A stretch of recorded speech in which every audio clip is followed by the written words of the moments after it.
Metro Louisville is made up of 26 districts. This podcast gives you a chance to connect with your council member and learn about what's going down in your district. Welcome back to District Download. I'm Katrina Helmer, and once again, we have a familiar face in the studio with us today, Council President David James. Welcome again. How you doing? Good, doing good. Good. You've now been involved in quite a few episodes. This was also kind of spearheaded by you and your office as a point for Metro Council to kind of have a new medium. So thank you. It's just clearly can't speak and pull a sentence together. The thought that we've basically made it through an entire year. We made it through an entire year. Of episodes, and that's a huge round of applause. With the district download, yeah. Right? Yeah. Thank you for your help with that. Oh, no problem. So you've had some singular episodes. You've been involved in some group episodes on different discussions. So this was one where you reached out and said, I want to have a follow-up to one of the first episodes we did. And that was kicking everything off with District Download with LMPD. That's correct. Because we wanted to make sure that as we were doing this podcast, we were talking about topics that were integrally important in everyone's everyday life.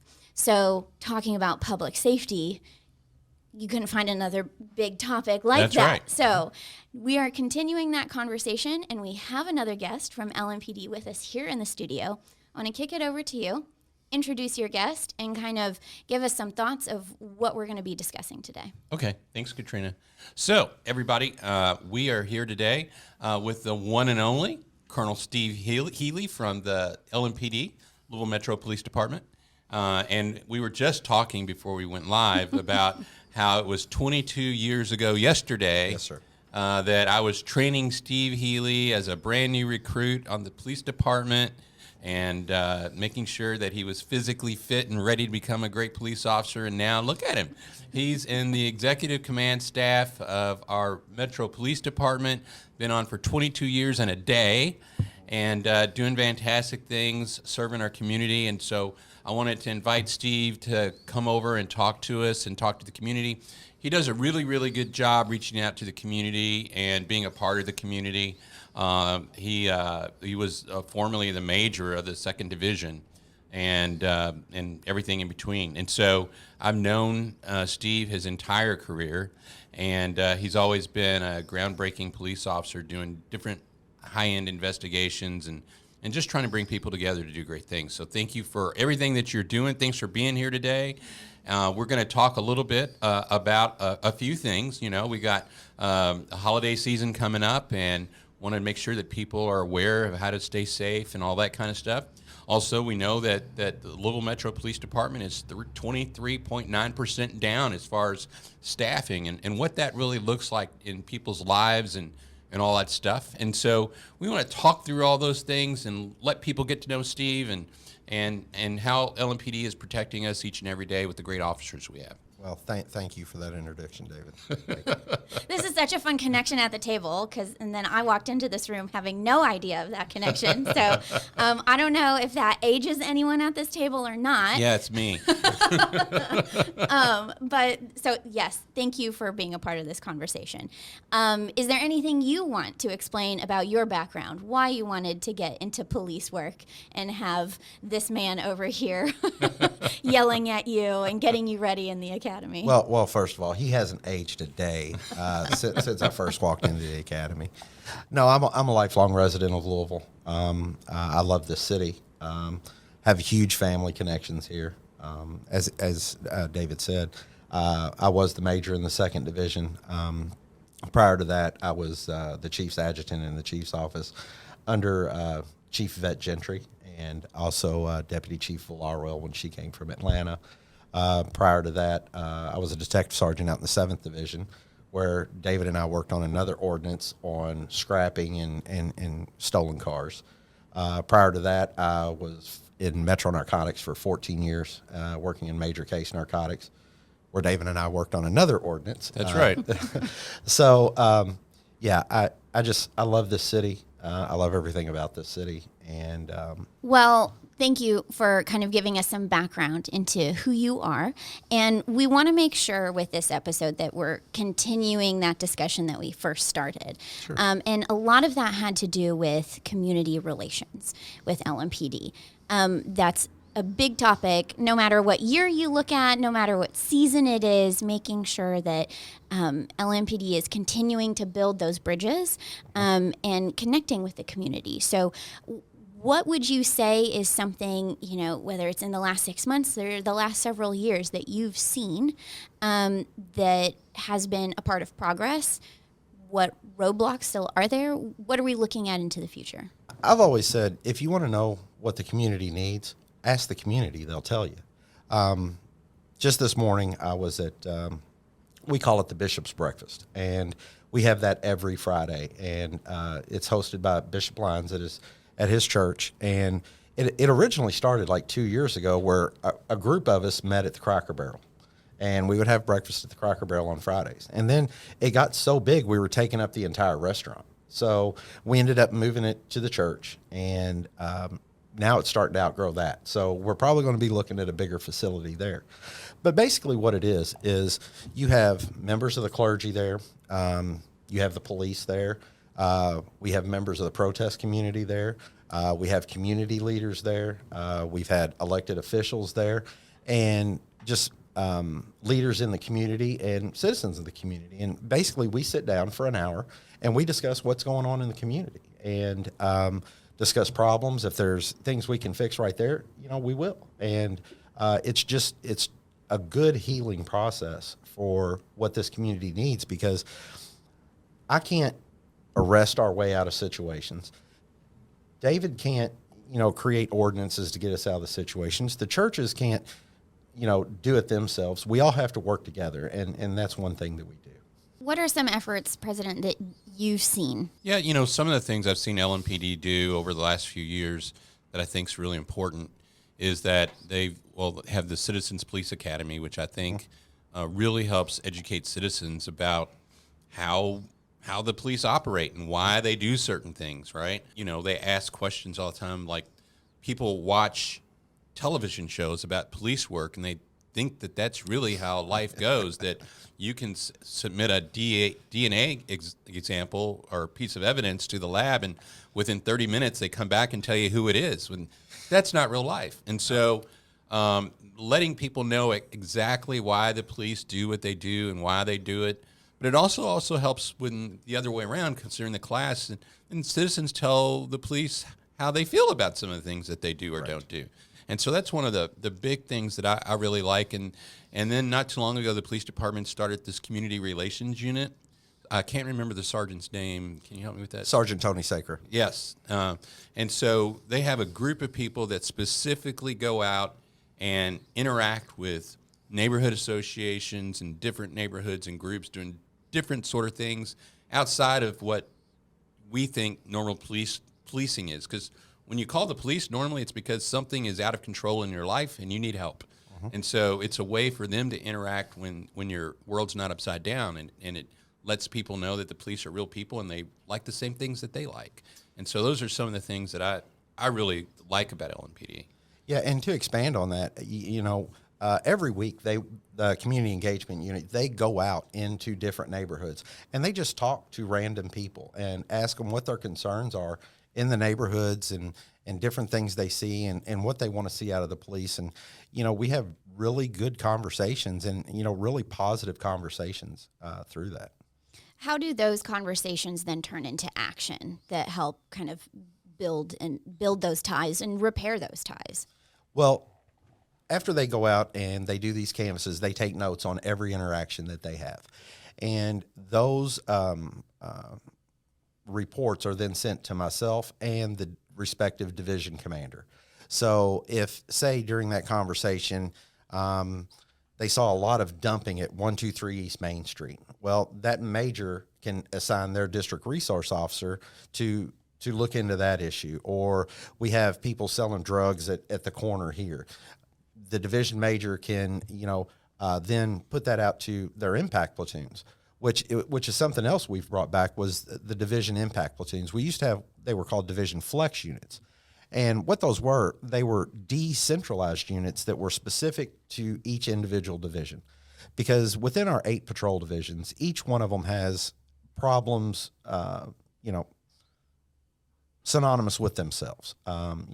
Problems in the 2nd division may not be what problems are in the 8th division and vice versa. So what these impact units do, they can work directly with the community, and it's not just about, they're a plainclothes narcotics unit.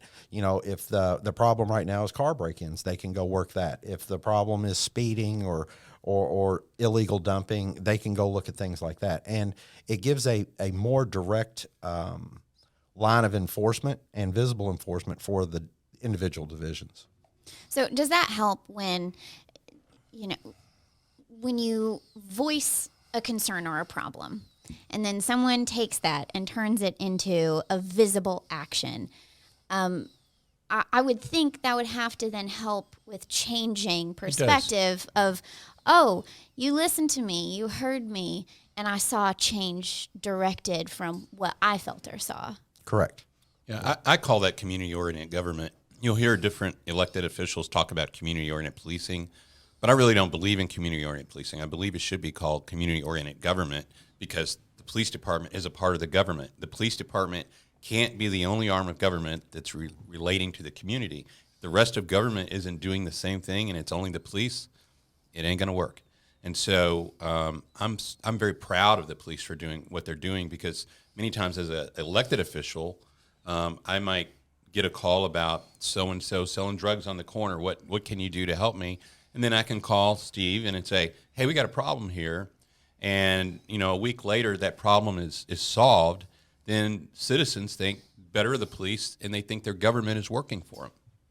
So what challenges do we see going forward? And as a platform right now, to speak to the community, what would you have to say to someone who says, I have this problem, or I don't feel connected, or I don't believe that there is connection there?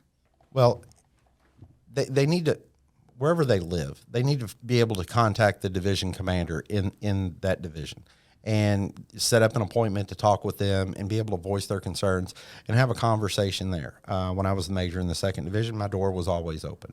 And I think we are getting better at division commanders are going to community meetings, engaging with the faith-based leaders in their community, council members. When they have their community meetings, we attend those. So our commanders are getting out there and interacting. And with us being almost 300 officers short, I would love to see our officers interact more. However, if you're in a division and you're going from run to run to run to run, they want to get out. They want to be able to talk. But if you go from one shooting to another shooting, and you might have 5 or 6 cars tied up on that, it's not that they don't want to. They are just so busy going from run to run to run. And when they're not, they're encouraged to get out of your cars and talk to people. And I think that's what we're doing. We're explaining, if we stop you, this is why we stopped you.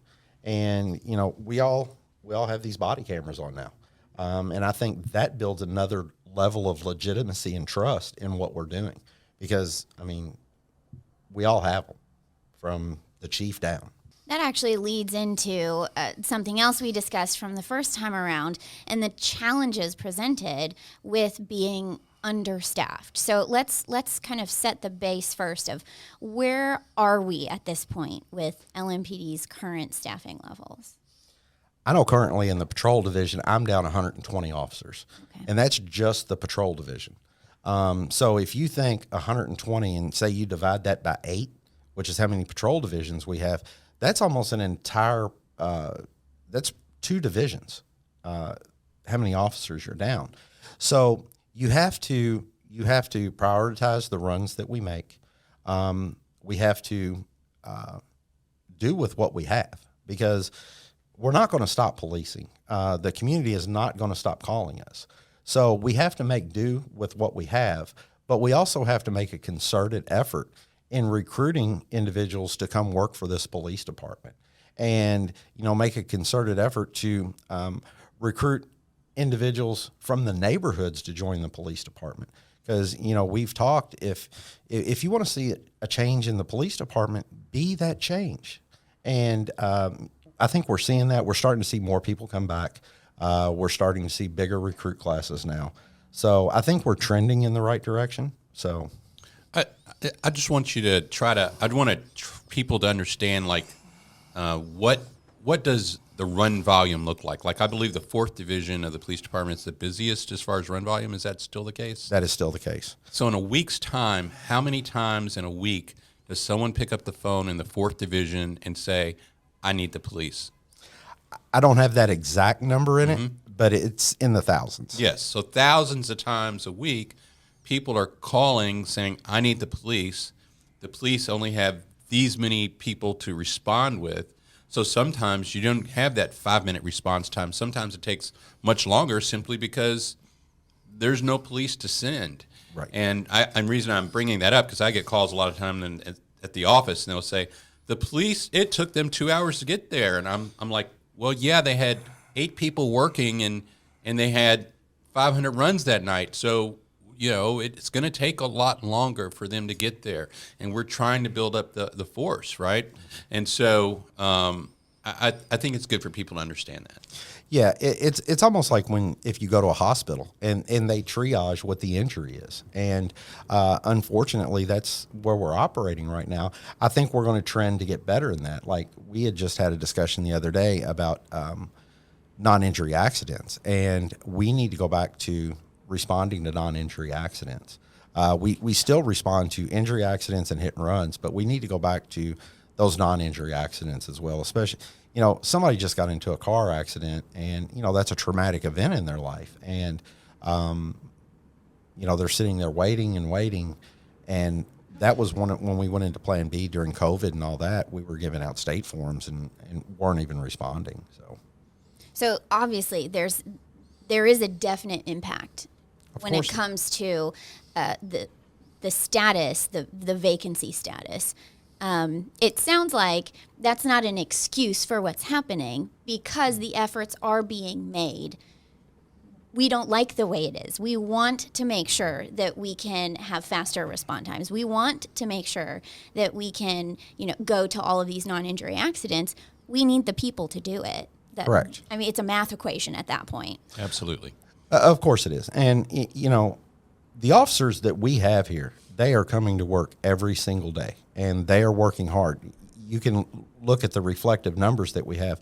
Although our homicides, we do have, the homicide rate is way too high, but it is decreasing. We are seeing a decrease in homicides this year. We're seeing a rise in self-initiated activities. When we talk about narcotics and violent crime, I believe you asked me about this the other day.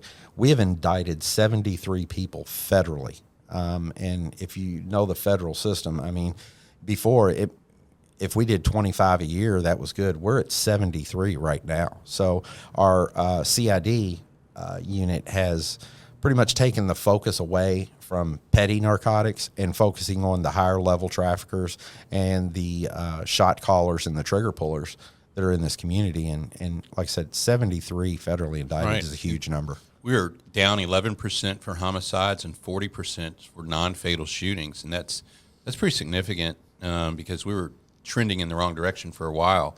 And so LMPD and nonprofits across the city and faith-based communities have all come together to make things much better. And so, did I say the wrong stat there? It's 11%, right? Yeah, that's what it is. Okay. And with 2 people who have now been in law enforcement for decades at a time, what gives you pause and what gives you hope looking at the way things are right now? I would say what gives me pause is that, we still have high, even if we're 40% down, it's like 40% of what, right? Because we're at record highs. And so even one person being shot in our community is one person too many. So that still gives me pause because that's someone's son, mother, father, brother, sister, and it affects an entire family. The thing that gives me hope is like today, realizing that Steve started 22 years ago in a day when I was training him, and now look, he's leading the police department, and look what he's done with his career. So that gives me a lot of hope, knowing that people like Steve Healy are leading our police department. It also gives me hope when I talk to the really young police officers and they tell me about how they're working with programs like GVI to try to, stem the flow of violence in our community, and how passionate they are with working with each other. I attended a shooting review just the other day and listened to the officers speaking with their federal partners at the table, JCPS and others, to try to work together to try and reduce the violence, and all the officers sharing information.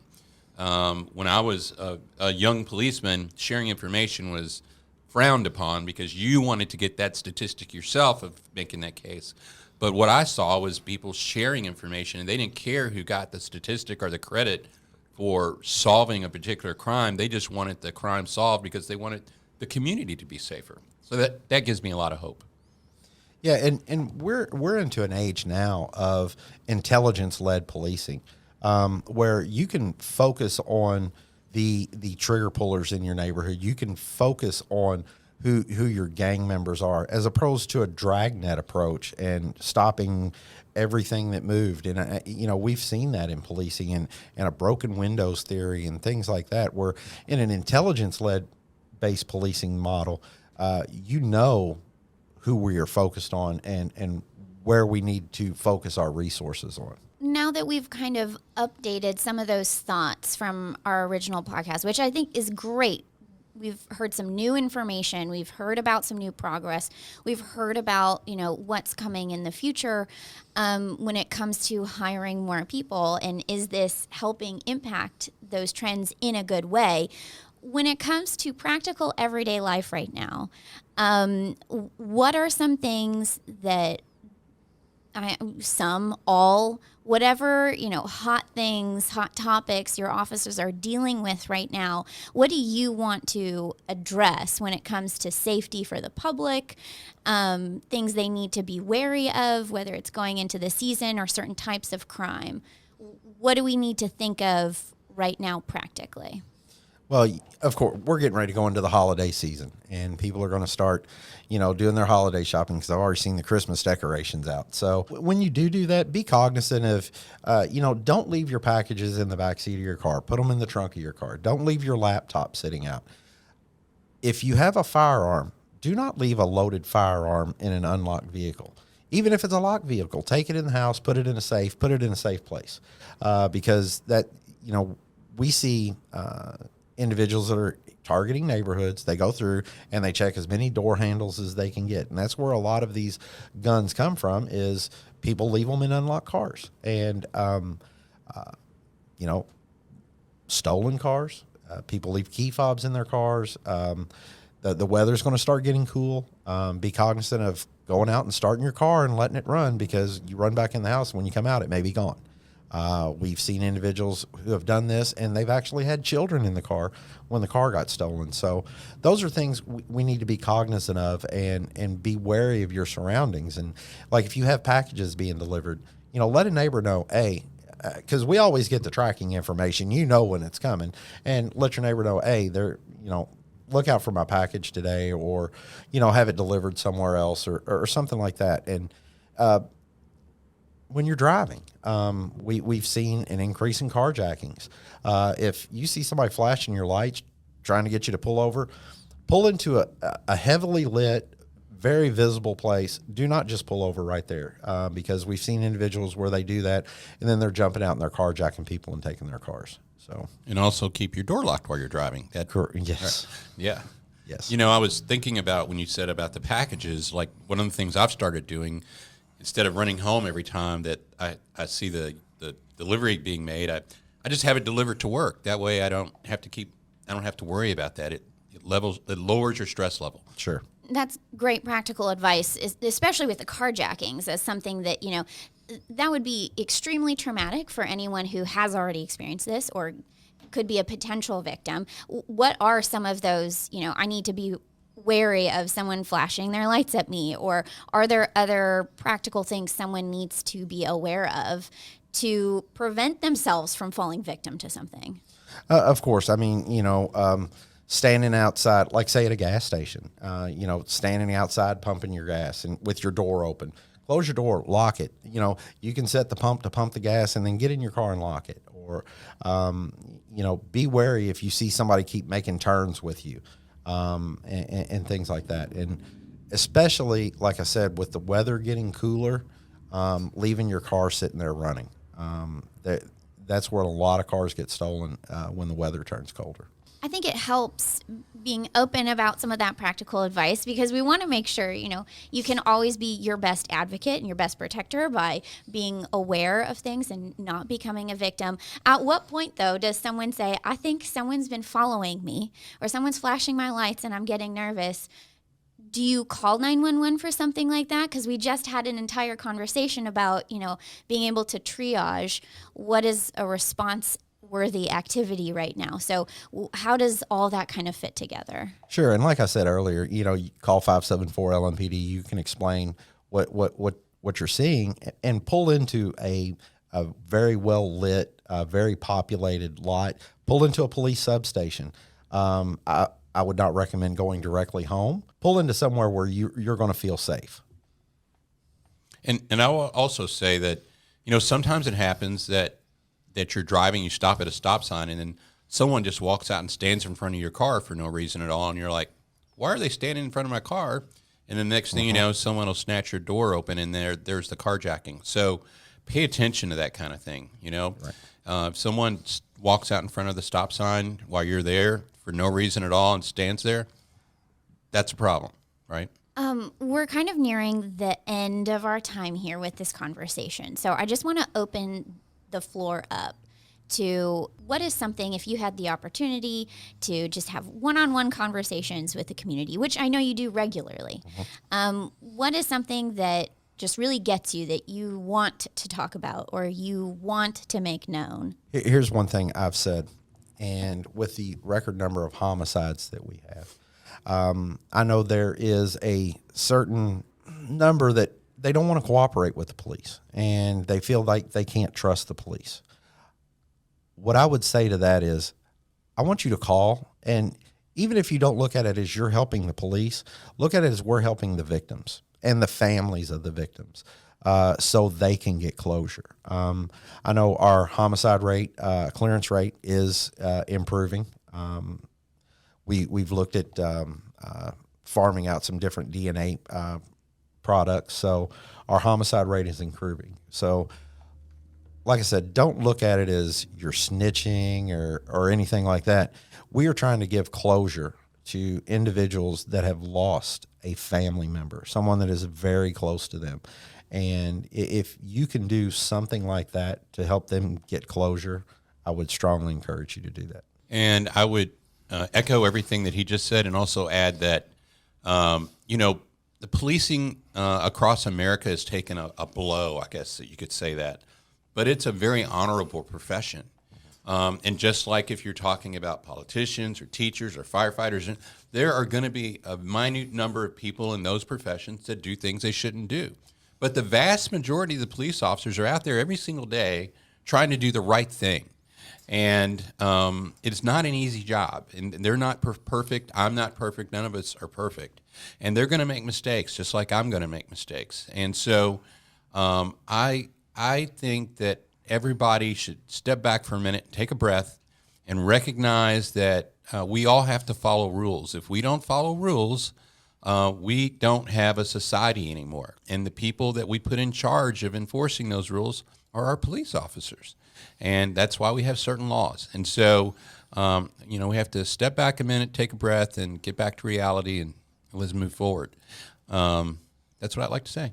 If anyone has any questions on any of the topics we've brought up today, or maybe they've never even thought to look up what division am I even in? Or, who are the police officers in my area?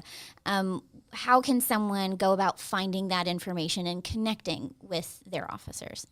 We do have an LMPD homepage, and has a transparency portal in it. You can contact me directly. It's Stephen, Steven .Healy, Healy at LouisvilleKY.gov. If you can't find what you need on that website, email me directly. And I would add that if you want to talk to anybody in Metro government, it's just what he just said. Like, that's the formula for anybody, like david.james at louisvilleky.gov. That's how you reach out to folks. Yes. The LMPD transparency page has a lot more information I think people really realize. In my critique, I think Metro government as a whole could be more transparent, but we're working on that. Yeah, it is definitely not a secret. When you figure out someone's name, you know how to email them then when it comes Absolutely. to local government. Yes. So there you go, folks. Pro tip of the day. Yes. First name dot last name at LouisvilleKY.gov. That's it. We solved the mystery. Well, thank you both so much for coming onto this episode, continuing that conversation. And I hope it does encourage kind of more of a community connection, that we want to have these open conversations. And if there are other questions that our listeners think of, or advice or tips, or there's something that we didn't even think to ask, we want to hear those questions from you. So go ahead, join the conversation, send us an email or comment on Facebook, whatever it is, and then we can make sure that we have that ready and prepared for the next time we all come back to this table. So thank you so much to both of you. Thank you. Oh, that was in sync. That was cute. Go Cards. Yes.